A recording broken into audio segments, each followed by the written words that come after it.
Parts of the Brain and Their Functions in Explicit Memory by Caitlin Gonzalez. Why shouldn't you cram for the next TCS? When Jenna Parsons was a student, she was always stressed when studying for her psychology's terms, concepts, and scenarios exams. No matter how much she crammed the night before the test, she never seemed to encode the information needed thoroughly. Why is this?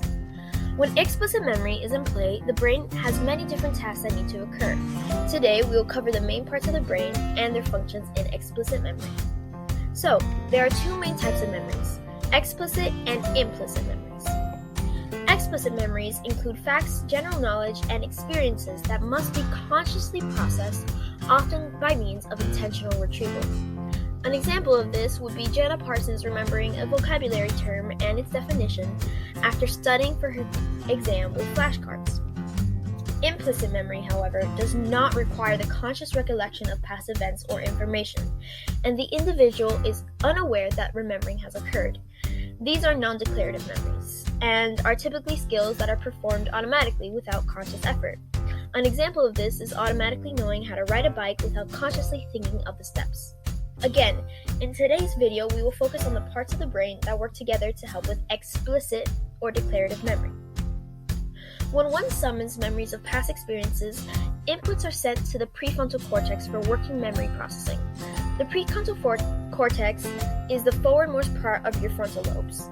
The left and right frontal lobes will help process different types of memories. The left is more involved in verbal working memory, while the right is more involved in spatial working memory. Recalling a series of numbers and holding it in working memory will activate the left frontal lobe, whilst recalling where the flash of a light occurred would activate the right frontal lobe. The neocortex will hold semantic memories, constituting formal communication systems such as languages or math. Semantic memories are the main functions of the temporal lobe of the brain, and the neocortex plays a major role in operant conditioning as it has the brain's primary visual and auditory cortex. The temporal lobe. The hippocampus is the neural center located in the limbic system, the brain involved in our behavioral and emotional responses. Meaning that while active retrieval of names, images, and events, for example, occur, the hippocampus reveals activity. The hippocampus is known to work as a save button for explicit memories. Memories are not permanently stored here. Instead, it is where the brain temporarily holds information that will help in the encoding and remembering process. For example, the smell, feel, sound, and location of a memory. Different parts of the hippocampus function differently in explicit memory. For example, one part of the hippocampus is acting when learning social cues, another is active when engaging in spatial mnemonics, and the last, the rear portion of the hippocampus, is activated when navigating difficult terrains and solving mazes. What happens if there are damages to these areas?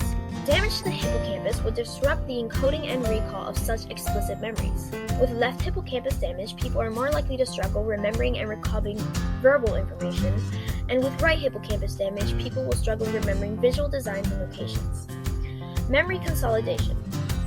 After the encoding of an explicit memory, storage of said memory occurs elsewhere in the brain, as we stated before. The neural process of a long-term memory is known as memory consolidation. Memory consolidation is promoted during sleep, meaning that as you obtain a good night of rest, memory consolidation occurs. The brain will replay the day's information as they transfer to the cerebral cortex for long-term storage. As mentioned earlier, it is important to space out learning when studying for an exam. Why?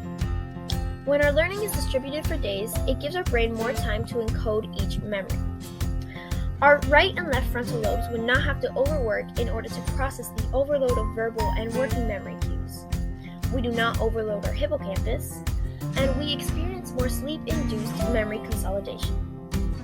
The next time you are cramming for a TCS, like Jenna Parsons once did, remember the extensive process in which your brain functions to encode the mass amounts of explicit memories needed to do well in this assessment. Thank you so much.